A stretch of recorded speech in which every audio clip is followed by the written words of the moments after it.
मला या ग्रंथालयातच मृत्यू यावा. पुस्तकं ही कोणालाही फसवत नाहीत. आर्मीमध्ये, नेव्हीमध्ये, त्याच्यानंतर तलाठी, त्यानंतर IAS सुद्धा आपल्या इथून 2 मुली झालेल्या आहेत. पिंपरी चिंचवड भागातली अशी एकमेव अभ्यासिका की जी 24 तास चालू आहे. या लायब्ररीमध्ये येऊनच मी CA फायनलचा एक ग्रुप पण पास झाली आहे. जय भारत. मी विजय गायकवाड, जागृती न्यूजमध्ये आपलं स्वागत आहे. मित्र, असं म्हटलं जातं की पुस्तक माणसाला रद्दी होण्यापासून वाचवतात. खरं पाहता आज आपण भेट देणार आहोत पिंपरी येथील संत तुकाराम नगर येथील सोहम लायब्ररी या ग्रंथालयाला. आपण पाहता तिथे आध्यात्मिक ग्रंथ आहेत, धार्मिक आहेत, रकाना आहे. हा पूर्ण जो आहे ऐतिहासिक चारित्र्य, आत्मचरित्र, तसेच हा देखील रकाना जो आहे तो आत्मचरित्राच्या संदर्भातील पुस्तकं आहेत. हे MPSC UPSC जो अधिकारी वर्ग निर्माण होतो त्याच्यासाठी लागणारं जे साहित्य आहे ते साहित्य या ठिकाणी आपल्याला अवेलेबल आहे. त्याच्यानंतर हे शैक्षणिक संदर्भातील सर्व पुस्तकं जी आहेत ती या ठिकाणी उपलब्ध आहेत. हा रॅक पूर्ण संत साहित्य जे आहे ते संत साहित्याच्या जीवनचरित्रावर असणारा अभ्यासक्रम जो आहे त्यावर त्यांनी पूर्ण भरलेला आहे. पर्सनॅलिटी डेव्हलपमेंट याच्या संदर्भात जी पुस्तकं आहेत ती या रॅकमध्ये भरलेली आहेत. सोहम ग्रंथालय व अभ्यासिका हे जे आहे हे शासन मान्यता असून याची जी ठेवण आहे ही अत्यंत सुबक आणि सुंदर अशा पद्धतीने केलेली आहे. हे मुलींसाठी दालन आहे, या मुलींसाठी इथे बसण्याची व्यवस्था आहे. की हा जो रॅक आहे हा रॅक संपूर्णपणे अनुवादित केलेला आहे. हा जो रॅक आहे या रॅकमध्ये महिलांसाठी उपयुक्त असलेली सर्वच्या सर्व पुस्तकं आपल्याला उपलब्ध आहेत. हा जर रॅक पाहिला तर याच्यामध्ये काही लोकांना इंटरेस्ट असतो भयकथा वाचण्याचा, तो भयकथा देखील या ठिकाणी भरपूर असे आपल्याला अवेलेबल असलेले दिसतात. हा जो टेबल आहे याच्यामध्ये जवळजवळ सगळे दिवाळी अंक आहेत. अशा प्रकारे हा पुस्तक संग्रह जो आहे तो 25 ते 30 हजाराच्या आसपास हा पुस्तक संग्रह आपल्याला दिसत आहे. या ठिकाणी MPSC UPSC साठी जे विद्यार्थी आहेत ते विद्यार्थी तयारी करताना आपल्याला दिसत आहेत. मुलींसाठी एक वेगळं दालन इथे आपल्याला बघायला मिळत आहे. इथे देखील बरेच विद्यार्थिनी आहेत की जे विविध विषयाचा अभ्यास करत आहेत. हे जे विद्यार्थी आपल्याला दिसत आहेत हे सर्व MPSC UPSC असतील किंवा प्रशासन अधिकारी बनण्याच्या तयारीत इथे बसलेले आहेत. आता आपण काही मोजक्या विद्यार्थ्यांची आपण मनोगत घेणार आहोत. मी 3-4 लायब्ररी ट्राय केल्या तर तिथे मी डबल ट्रिपल फी भरल्या ते, पण ह्या पैशांमध्ये जी इतकी फॅसिलिटी मिळते ती खूप जास्त आहे. आणि शांतता आणि एन्व्हायरमेंटचं सांगायला गेलं तर सगळ्या लायब्ररीमध्ये तर ते नॉर्मली असतं. वेगळं काय झालं तर जसं की त्यांनी स्पेस आम्हाला प्रोव्हाइड केला आहे जेवणासाठी, परत तुम्हाला काही डिस्कस करायचं आहे तर त्यासाठी, न्यूजपेपर वाचण्यासाठी असे टेबल खुर्च्या असं वेगळं त्यांनी प्रोव्हाइड केलं आहे. स्नेहसंमेलन होतात ते म्हणजे खूप मोटिवेट करतात. जेव्हा तुम्ही प्रिपेअर करताय तर असं वाटतं हो आपलं पण होईल, नक्कीच होईल असेल आणि मी नक्कीच इथून CMA करून जाईल ही मला खात्री. माझं प्रॉपर गाव अंबाजोगाई, पण मी 1.5 वर्षापासून इथे अभ्यास करतो. मी बँकिंगचा अभ्यास करतो. लायब्ररी तशी 24 तास चालू आहे. पिंपरी चिंचवड भागातली अशी एकमेव अभ्यासिका की जी 24 तास चालू आहे. नर्सिंग ऑफिसरसाठी तयारी करत आहे. तर या लायब्ररीमध्ये शांत प्रसन्न असं अभ्यासासाठी वातावरण आहे. तसेच मुलींसाठी बसण्यासाठी स्वतंत्र व्यवस्था आहे. तसेच वॉशरूम, पिण्यासाठी पाणी अशी सगळी व्यवस्था या लायब्ररीमध्ये आहे. मी पंढरपूरवरून आलेलो आहे. आता इथे 2 वर्षापासून अभ्यास करतो MPSCचा. पूर्णपणे AC लायब्ररी 24 तास ओपन असणारी एकमेव लायब्ररी इथं पिंपरी चिंचवडमधली. तसेच मुलींसाठी वेगवेगळे कंपार्टमेंट आहे. तसं तुम्ही बघू शकता की इलेक्ट्रिक स्विच, चेअर असतील, एकदम कम्फर्टेबल आहे. तिथं पाण्याची सोय असेल, सगळ्या सुविधा एकदम ओकेमध्ये आहे. इथे अभ्यास खूप चांगला होतो. PSI ही पोस्ट आहे, त्यासाठी खूप चांगला अभ्यास चालू आहे. मला असं वाटतं की या लायब्ररीमधून मी पास होऊन पोस्ट काढावी. सिव्हिल इंजिनिअरिंगमध्ये ज्या डायरेक्ट रिक्रुटमेंटच्या एक्झाम होतात त्यासाठी प्रिपरेशन करतो. गेल्या 1 वर्षभरापासून इथं अभ्यास माझा चालू आहे. तरी मला इथलं वातावरण एकदम अभ्यासयोग्य वाटतं. आणि जेव्हा या लायब्ररीमध्ये आले तेव्हा सरांशी डिस्कस केलं की मला CA फायनलचं स्टडी करायचं आहे. तेव्हा सरांनी स्वतःहून आवर्जून मला उपलब्ध असं वातावरण निर्माण करून दिलं आणि स्पेस अवेलेबल तसा स्पेस निर्माण करून दिला. यामुळे या लायब्ररीमध्ये येऊनच मी CA फायनलचा एक ग्रुप पण पास झाली आहे आणि पुढच्या सेकंड ग्रुपसाठी मी तयारी करत आहे. सर नेहमी प्रयत्नशील असतात की सगळ्या विद्यार्थ्यांना पूरक असं वातावरण कसं निर्माण होईल. सर नेहमी प्रयत्नशील असतात की कसा सगळ्यांचा अभ्यास होईल आणि सगळे कसे यशस्वीरित्या या अभ्यासिकेत पास होतील. या लायब्ररीचा मला पर्सनली खूप फायदा झालेला आहे आणि या लायब्ररीमध्येच मी माझं CA कम्प्लीट होईल. गेले जवळजवळ 7 ते 8 वर्ष या सोहम लायब्ररीशी संलग्न आहे. पिंपरी चिंचवड भागामध्ये वातानुकूलित आसन व्यवस्था असणारी आणि आध्यात्मिक, ऐतिहासिक, प्रेरणादायी अशा पुस्तकांचा भंडार असणारी मला वाटतं एकमेव अभ्यासिका ही असावी.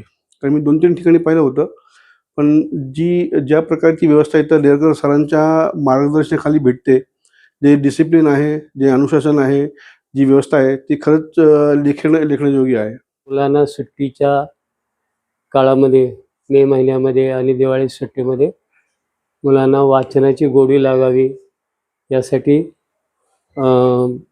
आपल्या सोहम वाचनालयामधून पुस्तके घेऊन जाऊन त्यांना वितरित करत असतो आणि सुट्टी संपल्यानंतर परत जमा करत असतो. या उपक्रमामुळे मुलांचे वाचण्याची प्रवृत्ती वाढली. मी UPSC ची तयारी करतोय गेले 1-1.5 वर्षापासून. इथं अतिशय चांगलं वातावरण आहे लायब्ररीचं आणि सगळ्या सोयीसुविधा उपलब्ध आहेत इथे. मी ही लायब्ररी 12वीच्या बोर्डाचा अभ्यास व MST CETचा अभ्यास करण्यासाठी लावलेली आहे. मला या लायब्ररीत अभ्यासासाठी योग्य ते वातावरण मिळतं. सरांच्या संघर्षामुळे इथे शांततेचं वातावरण असतं. लायब्ररी लावल्यानंतर माझ्या अभ्यासाचे स्टडी आवर्स वाढलेले आहेत व अभ्यासात कन्सिस्टन्सी जाणवते. इथे प्रेरणादायी वातावरण असल्यामुळे सेल्फ मोटिवेशन व अभ्यासात हे लक्ष नेहमी असतं व सरांच्या स्ट्रिक्ट नजरेमुळे अभ्यास इथे चांगला होतो. मी तर 2 वर्षापासून अभ्यास करतो आणि ही लायब्ररी शांतता वगैरे खूप चांगली आणि सोयी सुविधा वगैरे चांगले, सरांचं सहकार्य वगैरे, त्यामुळे मी लायब्ररी जॉईन केलेली. MPSCचा अभ्यास करतो मी. मित्रो, आत्ताच्या डिजिटल युगामध्ये खरं पाहता जर पाहिलं आपण तर वाचन संस्कृती कुठेतरी लयास गेली का काय हा प्रश्न निर्माण होतो. परंतु आपण या सोहम लायब्ररीमध्ये जर पाहिलं तर कमीत कमी 25,000 ते 30,000 पुस्तकांच्या इथे ठेवा आहे आणि हा ठेवा जपत असताना केवळ पुस्तकांचं गोडाऊन न करता या पुस्तकांचा उपयोग प्रशासन अधिकारी कसे होतील, मुलांना जास्तीत जास्त त्याचा उपयोग कसा होईल, या ठिकाणाहून अनेक अधिकारी निर्माण झालेले आहेत. अनेक विद्यार्थी अशा गेलेले आहेत की ज्यांनी आपल्याला यश गाठलेलं आहे. याचं सर्व श्रेय जे जातं ते सोहम लायब्ररी याचे संस्थापक जे आहेत, आता सध्या ते ग्रंथपाल म्हणून इथे आहेत, जगन्नाथ नेरकर सर. सर, आपलं स्वागत आहे जागृती न्यूजमध्ये. सर, मला एक सांगा, वाचन संस्कृती ही जवळजवळ लयास गेलेली आहेत. मुलं विद्यार्थी आहेत जे पुस्तकं वाचत नाही, व्हॉट्सअप, इंस्टाग्राम, फेसबुक यावरती गुंतलेली असतात. मग असं असताना तुमच्या डोक्यामध्ये लायब्ररी असावी, ग्रंथालय असावं, ह्या कसं काय आलं? म्हणजे हे लायब्ररीची संकल्पना ही म्हणजे वडील प्रायमरी शिक्षक होते. त्यावेळेस काय व्हायचं, ते पोस्ट ऑफिस शिक्षकांनीच सांभाळायचं, ग्रंथालय शिक्षकांनीच सांभाळायचं, अशा प्रकारचे त्या सुविधा असायच्या आणि शिक्षकांनीच ते छोटं गाव असल्यामुळे त्याच्यात ते बघायचे. तर ग्रंथालय विभाग आमच्या वडिलांकडे होतं आणि त्यामुळे त्या वाचनाची पुस्तकं नवीन नवीन घरी यायची. त्यामुळे मग ते पुस्तकं वाचायला आवड निर्माण झाली.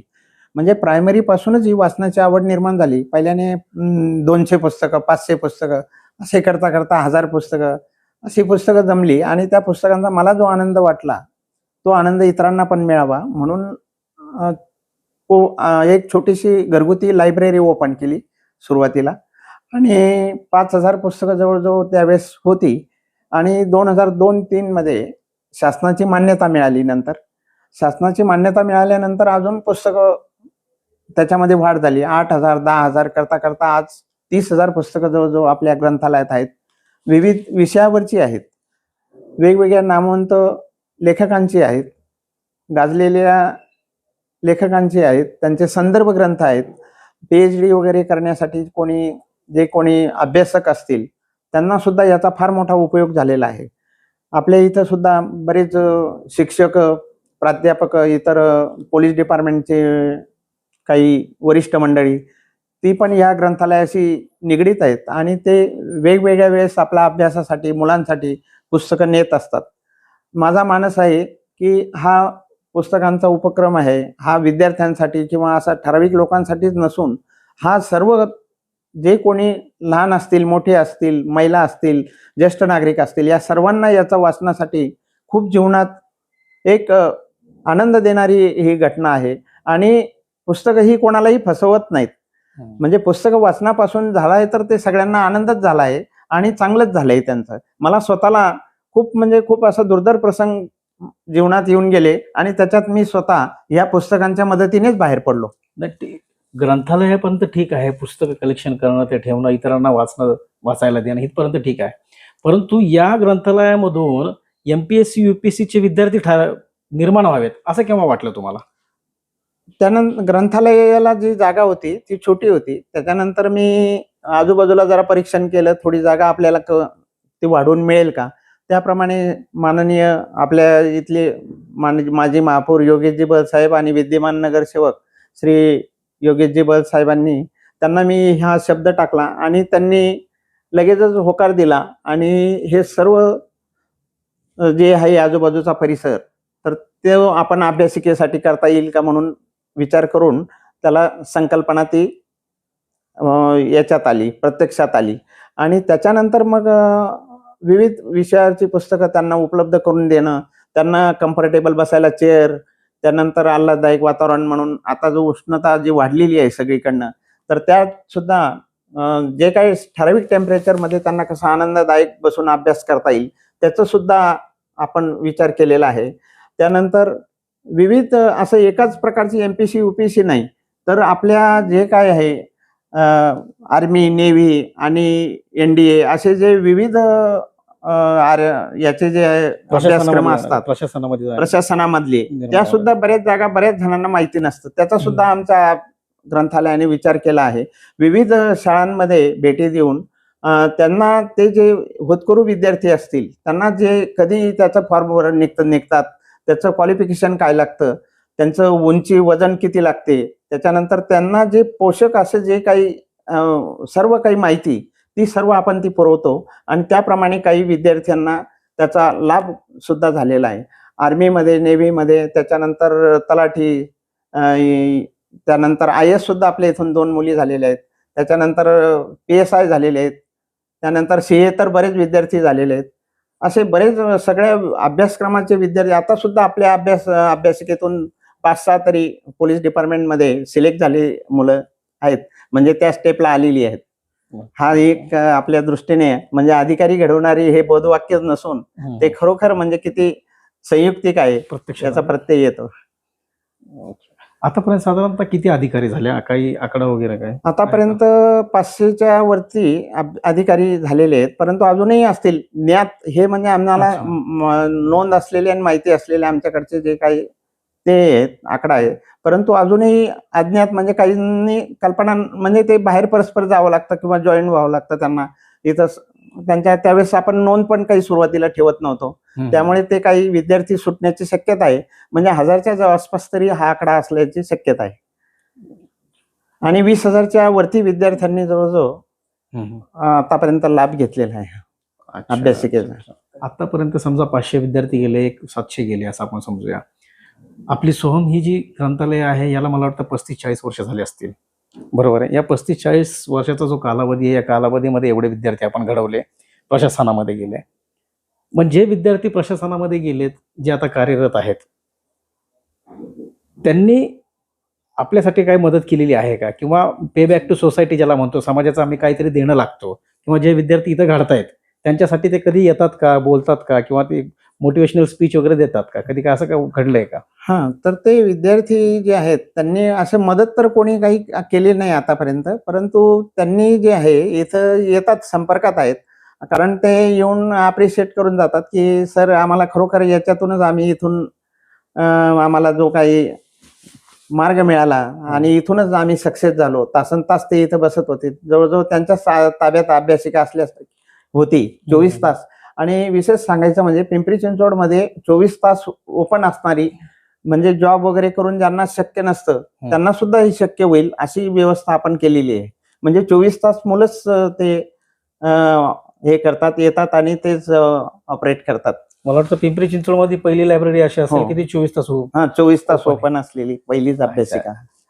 याच्या पुढे तुमचं काय एम आहे, म्हणजे काय काय उद्देश काय, म्हणजे कसं काही करणार याच्या पुढचं नियोजन म्हणजे अजून बरचसं आहे सर. मी जेव्हा विलासराव देशमुख मुख्यमंत्री होते तेव्हा मी आपल्या ग्रंथालयाची संकल्पना त्यांच्याकडे मांडून एक ऍप्लिकेशन केलेला होता. त्याला आपले तलाठी ऑफिस चिंचवड पर्यंत मान्यता म्हणजे देऊन तो अर्ज आलेला होता. पण पुढे आपलं म्हणजे प्रशासनातलं असं कोणी मोठ्या पदावरचं कोणी नसल्यामुळे म्हणा किंवा आपलं कोणी सहकार्य त्यांचं बरोबर मिळालं नाही पुढे कोणाचं आपल्याला. त्यामुळे ते जागेचं, नाहीतर 20,000 स्क्वेअर फूट जागा जवळजवळ आपण मागितली होती. त्याच्यात ध्यान केंद्र असावं, त्याच्यात आपलं विद्यार्थ्यांसाठी अभ्यासिका असावी, त्याच्यानंतर एक ऑडिटोरियम हॉल असावं, सर्व जाती धर्माच्या लोकांसाठी तिथे एक छोटासा कार्यक्रम घेता येईल, 300 विद्यार्थी किंवा 300 लोक बसतील अशी तो ऑडिटोरियम हॉल असावा. आजूबाजूला एक ओपन गार्डन असावं, तिथं बाकावरती आपलं ओपन मध्ये कोणाला पुस्तकं, ज्येष्ठ नागरिकांना, महिलांना पुस्तकं वाचता येतील तिथल्या तिथं बसून.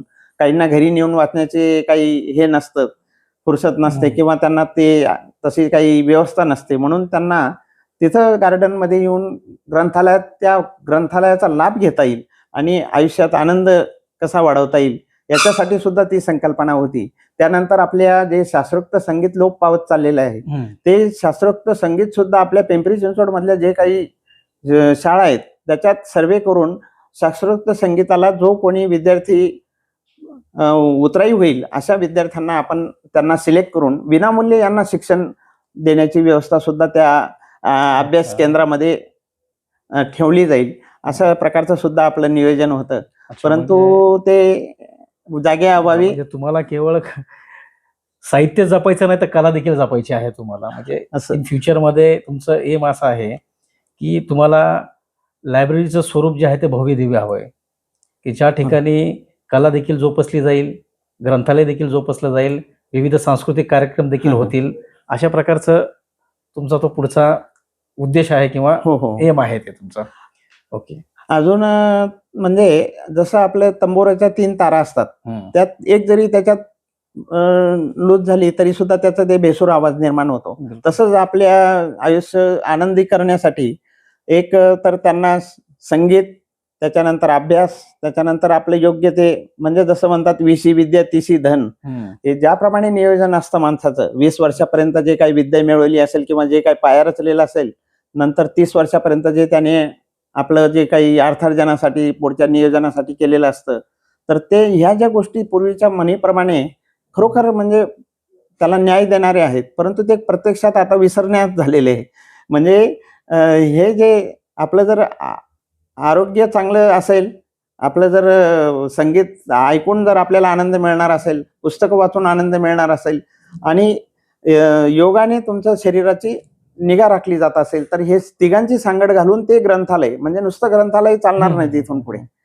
ग्रंथालय जर पाहिजे असतील ना चालवायची, तर त्यांना वाचन वाढवायचं असेल, वाचक वाढवायचे असतील, तर ह्या उपक्रमाची जोड द्यावीच लागेल. म्हणजे त्या ठिकाणी ह्या सगळ्या सुविधा, जसं एखादी शॉप असतं त्याच्यामध्ये जर एखाद्याने एकच वस्तू विकायला ठेवली तर तिथे कमी लोक येतात. बरोबर आहे. तर तुम्ही जर ह्या सगळ्या आयुष्याशी निगडीत असणाऱ्या, आनंद देणाऱ्या जर ज्या वस्तू म्हणजे ज्या काही नियोजन आहे, जे काही आहे ते जर केलं तर ते करायला पाहिजे. म्हणजे पिंपरी चिंचवड मध्ये तर मी तर म्हणतो खरं हे आयुक्तांनीच त्यांना हे सर्व असं सुविधा निर्माण होतील अशी एखादी स्थान निर्माण मध्यवर्ती ठिकाणी करायला काहीच हरकत नाही. तिथं संदर्भ ग्रंथ असतील, जिथं वाचन चळवळ वृद्धिंगत होईल, त्याबरोबर योगा म्हणजे आनंदी आयुष्य घडवल, त्याच्यानंतर इतर विद्यार्थी आणि महिलांना, त्याच्यानंतर ज्येष्ठ नागरिकांना आनंद मिळेल. असं सर्वंकष असं ते कुठल्या जाती धर्माचं किंवा असं कोणाचं असं संकुचित याचं नसावं. ते म्हणजे सगळ्यांसाठी, जसं पानपोई असते तिथं सगळ्यांना, कोणालाही म्हणजे तिथं हे नसतो, मज्जाव नसतो, तसं हे ग्रंथालय सर्व यांना सर्व धर्मियांना सगळ्यांसाठी आनंद देणारं एक स्थान व्हावं असंच आहे. हरिनारायण आपटे म्हणून एक पुण्यात लेखक होऊन गेले. त्यांना पुस्तकांची फार आवड होती. तर त्यांच्या कपाटात खूप पुस्तकं भरून होती आणि त्यांना एक केळकर म्हणून गृहस्थ पुस्तकं भेट द्यायला आले. त्यांनी ते पुस्तकं ठेवून घेतली. त्यांना जवळ बसवलं. ते म्हणले, जा माझ्या त्या कपाटातली पुस्तकं काढून आण. आणि ते आजारी होते, झोपून होते. तर ते कपाटामधली सगळी पुस्तकं काढून आणली आणि ते म्हणले, माझ्या अंगा खांद्यावर ठेवा हे सगळे. हा. आणि त्यांनी अंगा खांद्यावर ठेवल्यानंतर ते म्हणले, आता बस सगळेजण शांतपणे बसा आपल्या आपल्या जागेवर. आणि त्याच्यातच त्यांचं प्राणक्रम झालं, म्हणजे प्राण सोडले. हा. तर अशा प्रकारचं सुद्धा मला या ग्रंथालयातच मृत्यू यावा असंच. आताच आपण सोहम लायब्ररीला भेट दिलेली आहे. खरं पाहता या लायब्ररीचा लाभ जो आहे तो लहानांपासून थोरांपर्यंत व्हावा अशी त्यांची इच्छा आहे. पुस्तकाचा लाभ घेतला पाहिजे, पुस्तकं जास्तीत जास्त वाचली पाहिजे